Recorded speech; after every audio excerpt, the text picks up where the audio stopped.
Welcome back to another episode of Conflict Resolution Series. I'm excited to have you here. In our last episode, we talked about the 5 essential steps to resolving conflict. Today, we're taking it a step further by addressing something that can make or break your conflict resolution efforts: emotions. Conflict can trigger strong feelings like frustration, anger, and even fear. These emotions, if not managed, can derail your efforts to resolve the conflict and may even make things worse. But here's the good news: by understanding and managing your emotions, you can stay calm, focused, and find a path to resolution, even in the most heated situations. Let's dive in. Emotions are a natural part of conflict. When you're in the middle of a disagreement, it's normal to feel frustrated, angry, and even scared. But emotions are your brain's way of signaling that something is wrong. That is, that there's a threat to your well being, whether threat is real or perceived. But here's the challenge: emotions can cloud your judgment. When you're emotionally charged, it's harder to think rationally, listen effectively, or communicate clearly. Instead of focusing on resolving the conflict, you might find yourself getting defensive, lashing out, or shutting down altogether. Think about a time where you were in a conflict and emotions took over. How did that impact the outcome? Did it help or hurt your ability to resolve the issue?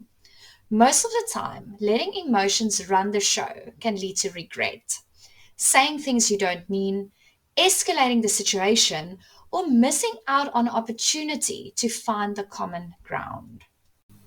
Have you ever said something in the heat of the moment that you later regretted? Maybe you lashed out at a friend, a colleague, or even a loved one, and afterwards you wish you could take it back. That's the power of emotions in conflict. They can push us to act in a way that don't reflect our true intentions or values. But if what if you could change that?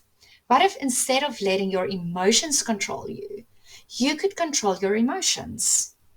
Imagine being in the middle of a heated argument, and instead of reacting impulsively, you pause, take a deep breath, and respond thoughtfully.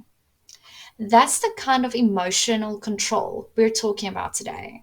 One that can transform the way you handle conflict. Let me share a story that might resonate with you. A friend of mine, Jessica, had a challenging moment at work. She was in a meeting with her boss and a few colleagues when a disagreement over a project timeline turned into a full blown argument.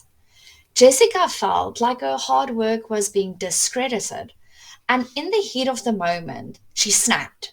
She raised her voice, interrupted her boss, and even threw a few harsh words she immediately regretted. After the meeting, Jessica felt terrible. She knew she had let her emotions get the best of her, and instead of resolving the conflict, she had made it worse. But here's where things turned around. Jessica decided to take responsibility for her actions. She apologized to her boss, explained she reacted the way she did, and expressed her commitment to finding a solution. By owning up to her emotions and addressing them head on, Jessica was able to rebuild trust and move forward with the team. Lesson here: we all lose control of our emotions at times, but it's how we recover that matters. By acknowledging your emotions, taking responsibility, and making amends, you can turn even the worst emotional outbursts into opportunity for growth and resolution. So, how do you manage your emotions during conflict? The key is to practice self awareness and emotional regulation. Here are a few strategies that can potentially help you. Number one, pause and breathe. When you feel your emotions are rising, take a moment to pause and breathe. This simple act can help you regain control and prevent you from reacting impulsively. Acknowledge your feelings. Instead of pushing your emotions aside, acknowledge them. Recognize that it's okay to feel angry, frustrated, or upset, but don't let those emotions dictate your actions. Number three, shift your focus. Instead of dwelling on the negative aspect of the conflict, try to focus on the bigger picture. What's the outcome you want? How can you work towards that instead of getting stuck in the emotions of the moment?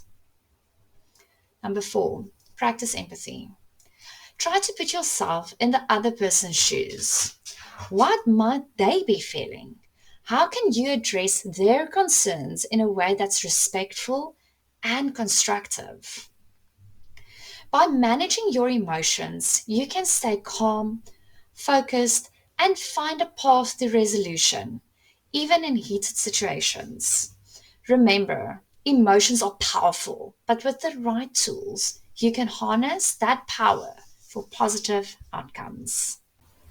Thank you for joining me in today's episode of our conflict resolution series. Emotions are an inevitable part of conflict, but they don't have to be a barrier. By understanding and managing your emotions, you can navigate conflicts with grace, empathy, and effectiveness. If you found this episode helpful, don't forget to subscribe, share it with your network, and leave a review. In our next episode, we'll be exploring how to turn conflict into a positive force for change in your relationships and workplace. Until then, stay calm, stay focused, and keep turning those conflicts into opportunities for growth.